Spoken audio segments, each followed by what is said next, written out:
Thank you for joining Black Music Month here at Apple. I'm having a conversation today with H.E.R, Brittany Howard, and Gary Clark Jr. Music to me has been a way to touch what's on the inside, regardless of anything else that's going on. This land is mine. This land is mine. Black music continues to provide a voice, an outlet, and a soundtrack for our collective experience. I'd love to hear some insight on how you have mentally and spiritually dealt with being an outlier.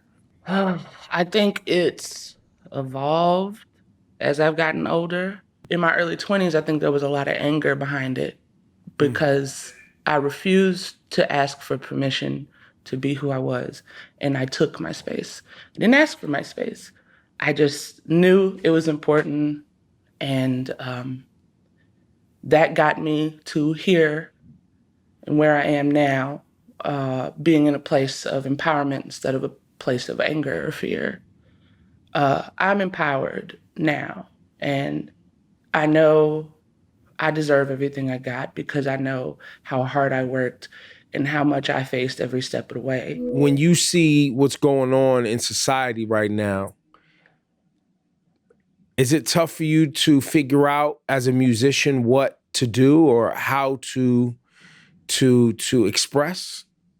It is tough. I mean, even just as a person in conversations, you know, without being an artist, just as a person, you know, having the uncomfortable conversations and the tough conversations, like it's really hard. And one thing I've been doing a lot that's also helping my creative process is just educating myself, because you can't understand today without understanding yesterday, right? All the things that we, you know, saw happen, it's happening again. Protests and, you know, rioting and all these things, they're happening again. And we see it like, okay, you know, this is a page in a history book. Yeah, I know that happened. I know my ancestors were this and that. But it's a coinky-dink that it's happening for the same reasons, because police are killing Black people. Exactly.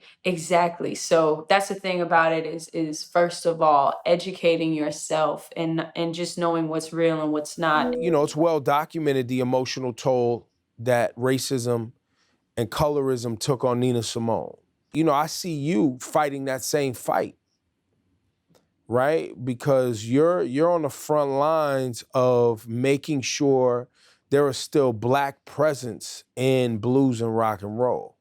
Yeah, absolutely. I mean, I've said it before. I had a young brother I played on the basketball team with when I was in school, and he said, "Man, why are you playing blues? Black people don't play blues. It's a part of our history. This is what we are from." You know what I mean? And I always had people when I was coming up, the OGs, they would say, you know, you got to remember the blues. You got to know where you come from, the roots. You have to acknowledge that, you know, that they put their heart and soul out there and were treated like nothing, and we praise them and we celebrate their music, and to me it's just very important to highlight that and never lose that, especially being a Black man and knowing how rich our history is. You know, you